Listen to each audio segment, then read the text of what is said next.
ఒక నందిని తీసుకొచ్చి స్టేజ్ మీద పెట్టినప్పుడు అంటే ఇది ఏంటి దేనికి సంబంధించి ఇది మనం ఏ రకంగా మెసేజ్ వెళ్తుంది జనాల్లోకి అని వాళ్ళు ఆలోచించలేదని మీరు అనుకుంటున్నారా? ఇద్దరు యాక్టర్స్ అంటే మీరు యాజమాన్యం గురించి మాట్లాడారు, స్క్రిప్ట్ గురించి అంతా మాట్లాడారు. ముఖ్యంగా వీళ్ళిద్దరు ఇప్పుడు దాంట్లో నటించింది వీళ్ళిద్దరి పేరే ప్రథమంగా వినిపిస్తుంది. వీళ్ళు నందిని తీసుకొచ్చి స్టేజ్ మీద పెట్టినప్పుడు దాని గురించి ఆలోచిస్తే అయిపోతుంది, ఇంత దూరం రాకపోతున్నాయి అని అనుకుంటున్నారు. వాళ్ళేం చిన్నపిల్లలు గారు, మేబీ 35 years అవావు, 30 to 35 మధ్యన ఉంటారు.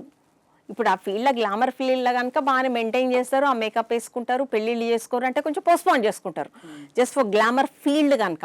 అది కరెక్టే కావచ్చు, వాళ్ళ వృత్తిరీత్యా వాళ్ళు కరెక్టే కావచ్చు. కానీ వాళ్ళు ఏం చిన్నపిల్లలు గారు, 30 నుంచి 35 ఏళ్ల మధ్యన ఉంటారు. మన భారతదేశంలోనే పెరిగినారు. కనీసం వాళ్ళు అతను యాంకర్ రవి అన్నట్టు నేను ఇండియన్ అన్నట్టుగా ఇండియనే అనుకుందాం కొంతసేపటికి. కానీ విని ఉంటాడు కదా, చూసి ఉంటాడు కదా.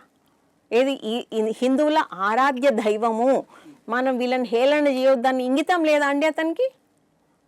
ఆయన చిన్నపిల్ల గారు వారు.